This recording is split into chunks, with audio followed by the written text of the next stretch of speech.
기도하겠습니다. 하나님 한 번 더 붙잡아 주시고 오늘 은혜를 구하는 주의 백성들을 만져 주시옵소서. 주님께서 일하심을 보여주시며 아버지의 은혜 역사를 따라 살아가는 하나님의 자녀들을 주께서 품어 주시옵소서. 예수님의 이름으로 기도하옵나이다. 출애굽기 이 10가지 재앙에 이제 드디어 9번째 재앙까지 장면을 가지고 왔습니다. 참 긴 재앙을 하나하나 나누면서 여러분하고 이 시간들을 갖고 있는데 지루하진 않으시든지 제가 참 잘 모르겠습니다만은 그래도 하던 거니까 마저 계속 해나가도록 하겠습니다. 온 땅에 어두움이 비치는 재앙이 이 9번째 재앙입니다. 그런데 이 하늘을 펴서 모세가 손을 드니까 온 땅에 어두움이 깔리게 되는 거죠. 그런데 그들이 살고 있는 이스라엘 백성이 살고 있는 고센 지방만 빛이 있는 거죠. 야, 이런 어두움을 사실 우리가 살면서 본 적은 거의 없을 겁니다. 왜냐하면 어떻게 보면 이 역사 속에 이 3일간의 그 시간을 어둠 속으로 보내는 그 자리에 가는 거니까요. 보여주는 게 있습니다. 무엇을 보여주냐면 애굽의 신 중에 하나의 이름이 라학이라는 이름을 갖고 있는 신이 있는데 그 신이 뭐냐면 태양신입니다. 그러니까 애굽에서는 태양신이라는 것이, 왜냐하면 농경을 중심으로 살아가는 농경을 중심으로 살아가는 이들에게는 태양이라는 건 굉장히 중요하죠. 비도 중요하지만, 그러니까 그 태양신을 숭배하는 모습들이 그들 안에 있습니다. 그럼 바로의 이름은 뭐냐면, 바로라는 건 태양신의 아들이라는 이름이 바로라는 뜻입니다. 그러니까 그들이 섬기는 태양신에 대하여 정면으로 하나님이 어둠으로 바꿔버리는 사건이 성경 속에 펼쳐지는 거죠. 우리의 인생 속에 제가 이 모든 성경의 이야기들을 나누면서 여러분하고 나눌 수 있는 이야기는, 와, 애굽이 저렇게 당한다고 이렇게만 볼 게 아니라, 제가 이 메뚜기 재앙이나 모든 재앙들 보면서 여러분하고 이야기 나눈 게 있습니다. 하나님이 뭘 보여주시려고 하시냐면 이스라엘 사람들에게도 이것을 보여주려고 하신다는 얘기를 하는 거예요. 그러니까 바로의 모습으로 이야기하고 있지만 결국은 바로의 모습만을 이야기하는 게 아니라 이 이스라엘 사람들에게도 하나님이 어떤 분인가를 성경이 말하고 있는 것이죠. 오늘 그 이야기 속에 우리가 바라봐야 할 것들이 있습니다. 여러분, 인생을 살아갈 때요, 하나님이 어둠 속에 몰아넣을 때가 있습니다. 앞이 보이지 않는 캄캄함. 그런데요, 여러분, 다른 재앙보다 사실 우리가 생각했을 때 우와 놀랍다 라고는 하지만 그렇게까지 힘든 재앙은 아니에요. 무슨 말이냐면 껌껌할 뿐이지 무슨 인명피해가 있거나 뭐 그런 난이 난 그런 재앙은 아니잖아요. 그러니까 이 흑암의 재앙은 깜깜해서 답답할 뿐이지 뭐가 어렵게 짓누르는 그런 재앙은 아닙니다. 그렇지 않아요? 사는 사람들 입장에서는 깜깜해서 뭐가 안 보이는 것뿐이지 뭐가 힘든 건 아니잖아요. 그런데 여러분, 이 깜깜함 속에서 우리에게 하고 싶은 하나님의 이야기가 뭘까요? 사실 우리들의 인생 속에도요, 이 깜깜함이란 시간들이 주어질 때가 있습니다. 그런데 그 깜깜한 어둠이 주어졌을 때 내가 무엇을 생각하고 무엇을 바라보느냐가 결국은 하나님 앞에 신앙의 모습인 거죠. 여러분, 우리의 인생에서요, 와, 이 정도로 답답한 상황이 펼쳐져? 이럴 때 있어요. 그런데요, 그 답답함 속에 사람들하고 상담을 하잖아요. 만나보면 예상외로 힘들다는 소리만 하지 깨닫지 못한 사람이 상당히 많다는 것을 많이 느껴요. 아우, 힘들다고만 말해요. 못 해먹겠어요. 아우, 이날 어떻게 해결해야 되죠? 이 문제 어떻게 해결해야 되죠? 이렇게만 말하지, 발만 동동 구르지. 사실 그 가운데서 신앙인으로서의 모습이 나온다? 많이 못 본 것 같아요. 그런데 여러분, 그게 어쩌면 자기 실력 아니겠습니까? 3일간의 어둠의 그 길 가운데 놀 때 결국 그 속에서 우리가 말하는 입술의 고백이 무엇이냐가 우리의 모습이고, 그것이 결국 그 어둠을 벗어날 수 있는 비밀이기도 합니다. 바로에게 어쩌면 저는 시간을 준 것 같아요. 하나님이 시간을 준 거죠. 너 그 3일간의 어둠을 통과해 나가고 나서 너 입에서 나오는 말이 뭔지 들어보겠다. 이 말 아니겠어요? 그 어둠 속에 들어갔다가 나와서 제일 먼저 하는 말이 무엇일까? 여러분은 어떤 말들 나오는 것 같나요? 아, 진짜 힘들었다. 있잖아요. 그 순간 앞에. 그리고 그 순간 앞에 거쳐가면서 그 다음에 내 입술에 나오는 고백이 뭐였을까? 여러분, 우리 주님은요, 멀리 있는 것처럼 착각을 하고 우리가 오해를 할 때가 있지만 우리 주님은 멀리 있지 않습니다. 굉장히 가까이 계시고요. 우리의 안고섬을 아시고 우리의 머리털까지 세신 바 되고 우리의 모든 것을 아시는 분이죠. 그러기에 오늘 우리가 하는 떠드는 푸념과 짜증과 답답해서 나오는 그 모든 이야기들을 사실 우리 주님이 듣고 계십니다. 오늘 여기 부부분이 이렇게 나오시고 뭐 이런 부분도 있는데요. 알잖아요. 저 사람이 푸념을 하는 그 모든 이야기 속에 진짜 마음이 어디 있는지, 그 중심이 어디를 향해 가는지가 거의 대부분 보이잖아요. 여러분, 이 정도 되면 여러분이 바로 같으면 어떤 대답이 나올까요? 이 8가지 재앙을 이미 겪었고 9번째 재앙이 어둠이라는 곳에 넣어서 누구 만나지도 못하게 혼자 이렇게 둬버린 거잖아요. 왕인데도. 그러면 혼자 뒀으면 무엇을 해야 될까요? 이렇게 말하면 저는 아닙니다만은 우리 어르신 목사님들하고 얘기하면 3일 금식을 해야지 막 이러실 것 같아요. 나무 뿌리를 뽑아야지. 아유, 그렇게 하시는 분들이 있었고요. 저도 해봤어요. 해봤는데 아우, 처참하게 막 그 찬양한 적 기도원에서 많아요. 그런데 그 상황 속에 놓였을 때 뭘 해야 될지, 우리가 가끔 금식기도 뭐 기도에 대한 이야기라면 되게 두려워하는 게 있습니다. 뭐냐면 우리 어른 선배들이 너무 초인적인 기도를 했거든요. 그렇잖아요. 정말 초인적인 기도를 하고 그렇게 해서 은혜 받았다고 이야기하니까 사실 우리는 좀 두려워하는 게 있습니다. 그런데 여러분, 기도는 그런 두려운 게 아니라요, 하나님을 인격적으로 만나는 자리에 가는 거예요. 기도원 가면 제가 그 목회자들이 참 그런 행동을 많이 언젠가 소개했지만 책 들고 간대요. 아니, 책 들고 가라는 게 아니라 하나님 좋았어요. 손 흔들러 가는 건데, 하나님 좋았어요. 손 흔들러 가는 건데, 아니, 물론 저는 손 흔들러 가면은 좀 혼만 많이 나더라고요. 저는 솔직히 좋은 얘기 별로 못 듣고 혼만 나다가 돌아오는 경우가 많은데, 사실 주님하고 다 독대하려고 그 자리를, 공백을 빼서 내가 그 시간을 두는 것 아니겠습니까? 기도한다는 것 자체가. 그런데 그렇게 기도할 수밖에 없는 자리에 넣은 거예요. 바로에게 그 기도할 수 있는 자리를 넣은 거예요. 사실 우리들에게도요, 이 흑암의 그 재앙이라는 것을 줄 때가 있습니다. 그런데요, 그때는요, 다른 거 하라는 게 아니라 그 속에서 하나님의 그 뜻을 알기 위해서 누구한테 물어보라는 게 아니라 내가 주님과 1대1로 서서 하나님, 이 사건을 내가 어떻게 풀어야 됩니까? 라고 물으라고 그 공간을 밀어넣는 거예요.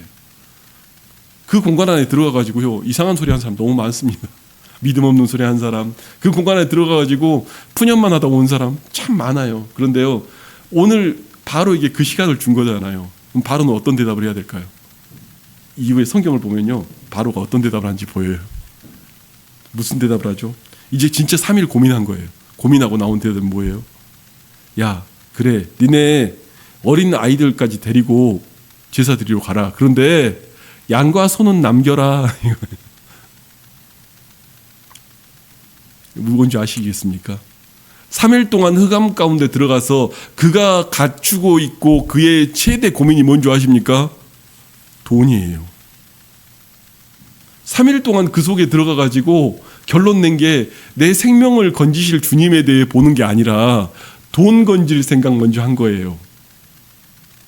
그게 바로가 멸망받아 가는 자리에 가는 거예요. 그의 머릿속에는 3일 동안 아무것도 못하게 혼자 틀어박혀서 이렇게 둔 그 상황 속에서 그가 생각한 건 돈만 생각한 거예요. 아, 그래, 쟤네 인력 다 뺏기는 건 괜찮아, 돈까지 뺏기면 큰일 나지, 이 생각한 거예요. 하나님의 살아계심에 대해서 믿음으로 고백한 게 아니라 그럼 돈 어떻게 벌어요? 돈은 어떻게 해요? 돈은 어떻게 할까요? 이걸 생각을 한 거예요. 그리고 그가 나온 결론은 뭐냐면 양과 소는 놔두고 가라. 그 물질들은 놔두고 가라. 여러분, 이럴 수 있어요. 우리를 어둠 가운데 밀어넣었을 때요, 하나님이 안 보이면요, 이 돈의 마귀가 나를 붙잡고요. 돈이 중심이 돼서 생각을 하기 시작하는 거예요. 계속 이 생각만 하는 거예요. 여러분, 요즘 시대에 제가 그 바라보는 그 기준들이 있습니다. 요즘 시대에 많은 그 사건들을 보면은 참 세상이 빨리 변하고 빨리 진행되어 가잖아요. 그래서 사람들이 어떻게 하면 돈을 벌까를 생각을 하는데요. 여러분, 돈은요, 버는 게 아니라 내가 10만큼 일하는데 누가 1,000을 주면 그게 벌어진 거예요. 누가 주는 겁니다. 이 말이 좀 이해가 안 갈지 모르겠어요. 제가 하는 말이 아니라 연대 상경대에 성동요 교수가 했던 얘기예요. 근데 무슨 얘기냐면 물질은 어디에서 주어지느냐? 진실성에서 주어진다고 얘기하는 거예요. 누군가가 그 진실성과 저 사람을 신뢰하는 것 때문에 더 많은 돈을 주면 그걸 번다고 말하는 거예요. 내가 10원 내서 10원 받는 그거는 그냥 그 주고받고의 그냥 자리에 있는 거고, 실제 버는 거는 그 안에 진실성이 들어가야 벌어진다고 얘기하는 거예요. 근데 사람들이 돈을 번다고 생각을 하면 어떻게 생각하냐면 내가 일해서 번다고 생각을 하는 거예요. 내가 어느 만큼 일했는데 그 속에서 그 안에 진실성이 들어갔을 때 그 안에서 사람들이 내게 주어주는 것들이 달라지는 것을 얘기하는 거죠. 이 시대는요, 여러분, 그렇다고 얘기합니다. 내러티브의 시대다, 스토리의 시대다, 이런 얘기를 해요. 누군가가 진실성 있는 그 속에 삶의 스토리가 하나의 물질이 되고 가치가 되는 시대라고 얘기하는 거죠. 사람들이 이 물질을 쫓아가다 보면, 딴 건 몰라도 돈은 남겨야지 쫓아가다 보면 살아계신 하나님을 놓치는 거예요. 오늘 우리에게 은혜를 주시고 우리를 품으시고 우리 가운데 역사해 주신 그 하나님을 잃어버리는 거예요. 오늘 우리가 누군가에게 나아가는 그 모든 자리에 갈 때 하나님이 일하심을 보면서 그 길 가운데 가야 되는데, 그게 아니라 우리가 돈이 없어서 저걸 못하고 돈이 없어서 안 되고가 중심이 되면요, 실제로 더 큰 것들은 누릴 수가 없는 거예요. 그런데 우리는요, 가끔 그렇습니다. 이 돈에 쫓기죠. 돈 없이는 살 수 없지만 돈에 쫓기고 그 물질에 대하여 이야기하는 그 순간 앞에 가는 거죠. 하나님이 이 말도 안 되는, 어찌 보면 말도 안 되는 초자연적인 흑암을 깔아놨는데, 그러면 누구 만나지 말고 너 혼자 둬서 생각하라고 준 시간을 돈만 생각한 거예요. 내 생명을 살리는 내 생명의 문제가 아니라 돈만 생각하는 거예요. 우리가 주님의 일을 해나가는 그 모든 과정 가운데 있을 때요, 어릴 때는 저도 마찬가지예요. 하나님이 그 환란이 닥치면 어떡하나, 어려움이 닥치면 어떡하나, 막 이런 생각들 솔직히 많이 하잖아요. 계시록을 보면서, 그리고 말세 때에 대한 이야기를 보면서 막 그런 걸 많이 보니까. 그리고 제가 요즘에 그 선교단체 모임을 가는데 대학생들이 많거든요. 대학생들하고 얘기하다 보면 그 불투명한 이유 중에 하나가, 내 미래에 대한 불투명함, 그 이유 중에 하나는 내가 소명을 따라 살아가는 것이 맞는지 아닌지, 그리고 내가 이걸 해야 되는 게 맞는지 아닌지, 그런 고민을 하는 가운데 있어서 미래에 대하여 정하지 못하는 친구들이 있어요. 그런데 여기 계신 분들은 우리 요한 형제 빼고는 다 저보다 좀 더 많이 사셨으니까 제가 좀 편하게 이야기 드릴게요. 제가 그 친구들한테 그 얘기를 했어요. 나는 지금까지 살아온 날보다 살 날이 더 안 남았어. 게다가 더 중요한 건 목사라고 하는데, 내가 지금 주님 앞에 간다면 주를 위해서 한 게 얼마 없어. 그래서 조금 소명이라는 게 조금 더 분명해지는 것 같아. 마지막 날 주 앞에 잘했다 칭찬받는 자리 가는 거, 그게 목표가 되지, 환란이 그렇게까지 나를 치명적으로 누르진 않는 것 같다고 제가 그런 얘기를 좀 했어요. 그렇지 않습니까? 사실 우리가 지금을 살아가고 있지만, 현재를 살아가고 있지만, 우리가 지금까지 주를 위해 했다, 뭘 했다 이야기를 한다고 하지만, 실제 주님 앞에서 내가 내어놓고 봤을 때 주님 앞에 할 수 있는 날이 더 얼마 안 남았다는 게 보이지 않습니까? 그렇다면 마지막 소명을 향해서 우리가 무엇을 생각해야 될지가 보여야 되는데, 맨날 우리가 갖고 있는 그 우상들에 대한 이야기들만 하는 거예요. 자식은 어떻게 하지, 돈은 어떻게 하지, 뭐는 어떻게 하지, 이 모든 일들은 어떻게 하지. 이걸 생각하지 말라는 게 아니에요. 그런데 거기에만 치중돼 있다면 바로의 모습과 뭐가 다릅니까? 아우, 내 노후는 어떤 걸 보장해 놔야지. 영원한 생명을 갖고 있는 사람은요, 영원한 생명에 걸맞는 보험이 필요한 거예요. 영원한 생명에 걸맞는 그 모든 자리들이 필요한 거죠. 우리가 하나님 나라를 바라본다고 이야기를 하면서도요, 물질이 아까워요. 우리가 하나님 나라를 바라본다고 말하면서도요, 그것이 그 마지막 남은 거 그거 잃을까봐 절절절절하고 살아가고 있는 거예요. 여러분, 하나님의 이야기들이 우리 가운데 들릴 수 있기 바랍니다. 가끔은 우리를 이 깜깜한 데다가 몰아넣을 때 있어요. 근데 이거 사실 제가 생각해 바로 그렇게 힘들지 않았을 것 같아. 그렇지 않아요? 누구 친구가 없어서 말 못하는 거 말고는 괜찮잖아요. 그러면 여러분 생각해야죠. 이 과정 속에 내게 하나님이 왜 이렇게 하시는지. 이 어둠이 각자의 삶마다 이야기는 다를 거예요. 나는 이것만 생각하면 깜깜합니다. 난 이것만 생각하면 깜깜합니다. 와, 이게 지금 맞는지 모르겠습니다. 나 이 과정만 생각하면 앞이 안 보이네요. 그럼 그거 놓고 기도해야죠. 그 자리에서 하나님이 왜 이런 과정을 내게 주고 나는 이 문제를 어떻게 풀어가야 된다고 나에게 이야기하는지 물어야 될 거 아닙니까? 근데 그 결론이 고작해서 양소 묶는 거예요. 그 결론이 고작해서 양소 못 가게 하는 거예요. 여러분, 제가 언젠가 이거 설교했지만 이 양과 소와 금보와 다 어디다 씁니까? 나중에 하나님의 제단에 예배의 헌물로 쓰이는 거 아니에요. 전부 다. 그 성막 짓는 데 다 쓰이는 거 아니에요. 이 모든 것들이 출애굽에서 다 가져가서 거기 쓰는 거 아니에요.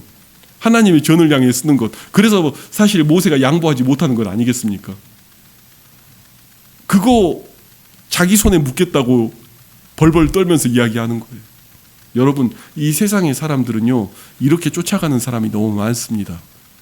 그거 없으면 큰일 나는 것처럼, 그거 없으면 난리 나는 것처럼. 여러분, 하나님의 나라를 향하여 바라볼 수 있는 믿음의 눈이 저와 여러분 가운데 있기를 바랍니다. 저도 보니까요, 제가 지금까지 주님 앞에 한 것보다 할 수 있는 게 얼마 안 남은 것 같아요. 제가 여러분 대하면서 굉장히 소중하게 한 분 한 분 기도하면서 서는 이유가요, 왜 그러냐면 지금 제가 막 정말 큰 교회 화려한 거 뭐 이런 거 어렸을 때 꿈이었죠. 그런데 지금 와서 보니까 한 영혼 세우는 거, 그거를 주님이 내게 맡기셨으면 그 감당해 나가는 게 내가 하나님 나라의 남은 날에 대한 분기시더라고요. 그게 보이더라고요. 한 사람 한 사람 위에 기도하면서 세워가는 게 분기시더라고요. 솔직히 제가 이제 와서 이야기 드리지만 러벤져스도요, 그렇게 생각해 봤어요. 그 친구들의 기도 제목 고민들 듣다가 내가 너희를 위해 기도한다. 너희를 위해 기도한다. 한 명 한 명 그나마 세워보려고 그들의 고민들 들어주고 이야기해 준 거 그게 다예요. 또 붙는 거예요. 사람들이 오고 붙고. 제가 큰 거 멋진 거 생각했다면 이거 생각 안 할 거 아닙니까? 그런데요, 여러분, 그게 중요한 게 아니라 주님 앞에 부끄럽지 않는 사역자가 되는 게 더 중요하더라고요. 지금은 주님 앞에 내가 마지막 남은 그 인생 속에 하나님 앞에 쓰임받기 위하여 그 가운데 서는 것, 그게 더 중요하더라고요. 여러분, 물질과 환경이 우리를 억누를 때가 있습니다. 제가 여러분 마음을 모르는 건 아니에요. 저도 마찬가지니까. 없었던 순간들이 제 앞에도 충분히 있었으니까. 그렇지만 그 속에서 집어넣었을 때 그 내 입에서 나오는 마지막 결론이 뭔지는 나와야 되지 않습니까? 마지막 결론이 돈이면 어떡하겠습니까? 이게 지금 맞는 거겠습니까? 여러분, 오늘 그 기도가 저와 여러분의 기도가 되기를 바랍니다. 한 번쯤은 이 어둠 앞에서 기도해 봤으면 좋겠어요. 하나님, 내게 이 깜깜함을 왜 주셨습니까? 어디를 봐도 보이지 않는 이 깜깜함이 내게 왜 주어졌습니까? 하나님, 생각하라고 준 이 시간, 이 공간 안에 하나님 앞에 내 삶을 드리고 기도해 보기를 원합니다. 여러분의 기도의 제목이 되기를 바랍니다.